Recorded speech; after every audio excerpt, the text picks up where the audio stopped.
Oi pessoal, tudo bom com vocês? Eu sou Juliane e você está no canal Vai e Veja.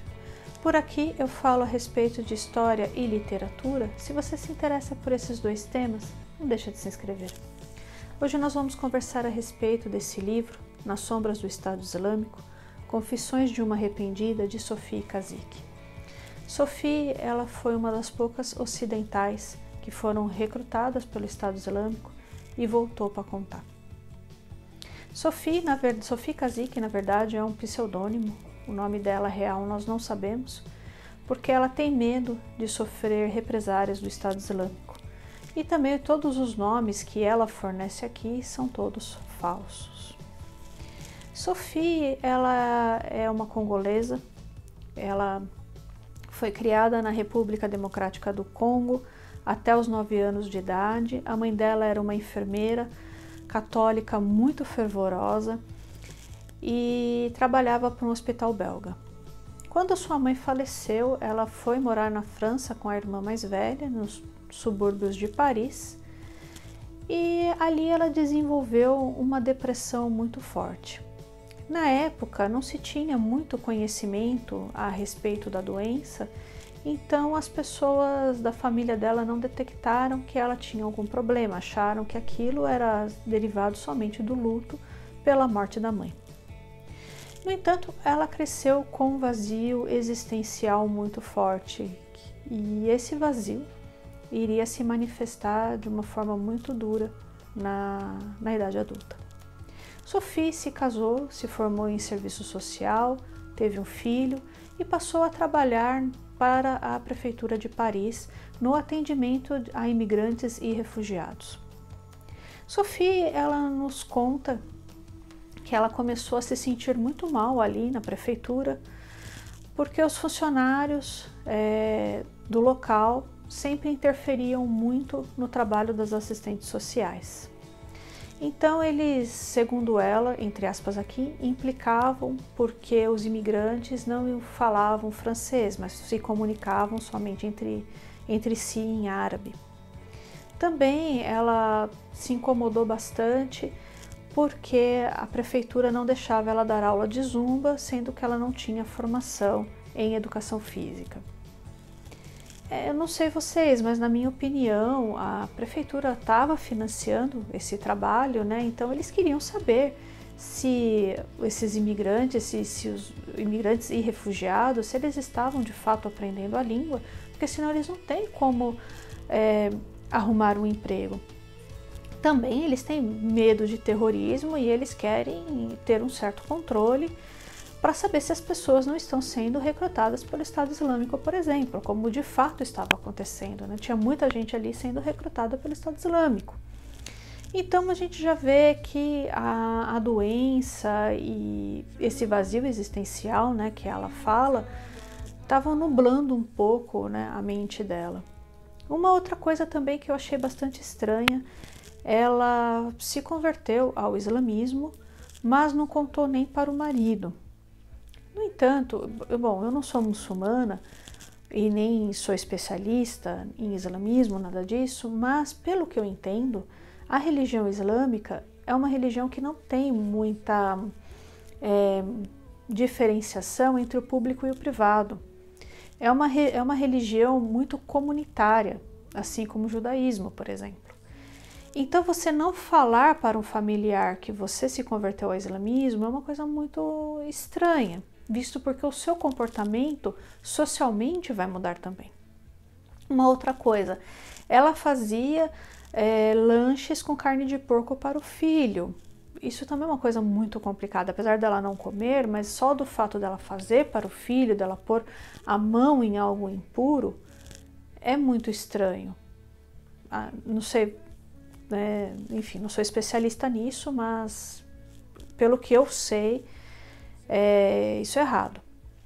Uma outra coisa também, ela falou que não fazia todas as orações, porque é impossível, o marido não ia ver ela fazendo as orações durante o dia, né? No islamismo tem várias orações que a pessoa faz durante o dia e ela não fazia.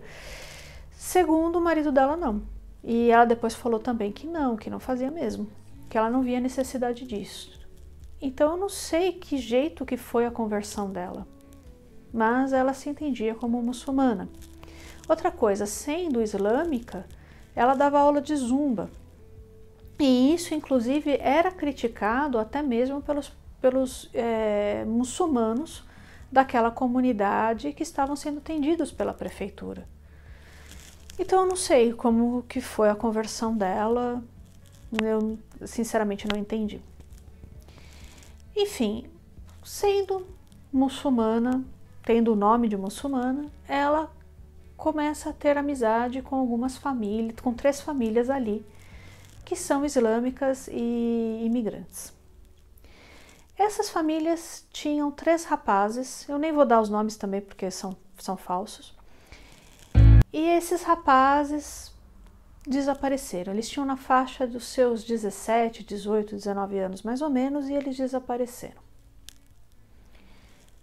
E eles começaram a colocar no Facebook fotos de Raqqa, na Síria. Raqqa era a cidade capital do Estado Islâmico. E a família que ficou na França, a mãe começou a definhar, entrou em depressão, os irmãos desesperados, e ela começou a entrar em contato com esses 3 soldados do Estado Islâmico, já eram soldados, para fazer com que eles voltassem para a França. Só que ela, na tentativa de convencê-los a retornar para suas famílias, ela acabou sendo recrutada. Eles mostravam para ela fotos maravilhosas de Raqqa, claro, tudo fake, né? Falavam para ela não acreditar na mídia, que era tudo errado, tudo, enfim. Enganaram ela completamente. Falaram que precisavam de pessoas como a Sophie lá, que era para ela ir até lá, até Raqqa, para poder ajudar no hospital do Estado Islâmico. Ela pediu demissão da prefeitura, porque ela, como eu disse, ela já estava implicando com a postura das pessoas lá, não via sentido naquele trabalho. E não falou nada para o marido, que pediu demissão, e falou assim, olha, falou para o esposo e para a família dela, olha, eu vou para a Turquia trabalhar num orfanato lá. O que eu achei estranho também, ninguém perguntou para ela qual orfanato, onde, Turquia é um país muito grande, onde exatamente, para quem exatamente você vai trabalhar, qual o telefone das pessoas de lá, caso eu não consiga entrar em contato com você, eu tenho que ter telefone de alguém, sabe? Não sei, as pessoas meio que... achei estranho também isso. Ninguém se importou. Ela foi para a Turquia e da Turquia ela desceu para a Síria. Obviamente ela foi transportada para alguém do Estado Islâmico. Nisso o marido dela começou a achar estranho, porque ele entrava em contato com ela, pedia fotos do orfanato, pedia fotos do filho e as fotos vinham tremidas, fundo embaçado. E aí ele começou a achar estranho. E um desses soldados que a recrutou mandou um e-mail para ele falando assim, pare de perturbar sua esposa porque agora ela é do Estado Islâmico. E estava escrito num francês medonho, né? Lembra lá a prefeitura falando, eles estão aprendendo francês, o que eles estão fazendo e tal. Então, pois é, esses rapazes não estavam aprendendo francês, nem aprendendo nada. E aí, ele viu aquilo e entrou em contato com a polícia. A polícia sabia menos que ele, né? Não tinha muitas informações e tal. Aí ele entrou em contato com o Centro de Combate ao Terrorismo, que também não deu muita bola para ele. Ela chegou em Raqqa, a Sophie chegou em Raqqa, e ela não achou nada estranho. Só que, assim, a cidade estava praticamente destruída. Cadê os cafés que eles mostraram? Cadê as praças? Ela não viu problema. Daí ela foi colocada num apartamento que pertencia a uma pessoa da elite síria anteriormente. Um apartamento muito chique. Porém, não tinha abastecimento de água direito, não tinha aquecimento, faz muito frio, né, à noite na região e tal. E tá, até aí tudo bem. Ela foi trabalhar no hospital, o hospital imundo, tudo sujo, tudo caindo aos pedaços. E ela conversou com esses 3 soldados que falaram assim para ela: você é muito ocidental. E uma coisa interessante também, né? Ela não via esses caras como soldados do Estado Islâmico. Ela os via como os meninos. Tanto é que tem momentos aqui que ela fala os meninos, os rapazes, né? Eles não eram meninos, eles já eram adultos e terroristas. A gente tem que dar o nome certo para as coisas e para as pessoas. Eram terroristas. E aí ela continua trabalhando nesse hospital e até então sendo muito bem tratada por eles. Só que o marido dela consegue entrar em contato com uma antropóloga muçulmana que é especialista em terrorismo. Eu nem vou dar o nome dela aqui, que esse nome que eles dão aqui é falso. E essa pessoa consegue orientá-lo e fala assim: olha, não julgue, não a julgue, não a critique em nenhum momento. Só fica falando que você está com saudades, manda fotos da vida antiga dela, do que ela perdeu na França, manda fotos dela grávida, fotos do casamento de vocês, fotos dela com a irmã, né, que a criou, com as sobrinhas. Fala que as sobrinhas estão com saudades, que a irmã dela está doente e vai trabalhando o emocional dela, porque ela está sofrendo lavagem cerebral lá. E, gente, foi a única pessoa, assim, que deu uma luz para o marido dela, porque o restante simplesmente não se importou. E ele começou a fazer isso, mandava fotos dela grávida e tal. Tem uma questão importante: o Estado Islâmico, nesse caso, eles permitiam que as pessoas tivessem contato com os outros de fora, via Facebook principalmente, para que eles pudessem recrutar. Então, esses soldados, né, eles ficavam mandando um monte de fotos fakes, tal, de Raqqa, como se Raqqa fosse um paraíso, para poder recrutar parentes, para poder recrutar vizinhos, amigos, enfim. Então, a princípio, ela tinha como contatar o marido. Depois eles cortam isso quando veem que ela não quer ficar lá. E aí ela começa a ser bombardeada pelo marido com um monte de coisas e isso começa a trabalhar no psicológico dela. Ela começa a sentir falta de tudo que ela perdeu. Claro, ela está numa situação horrorosa.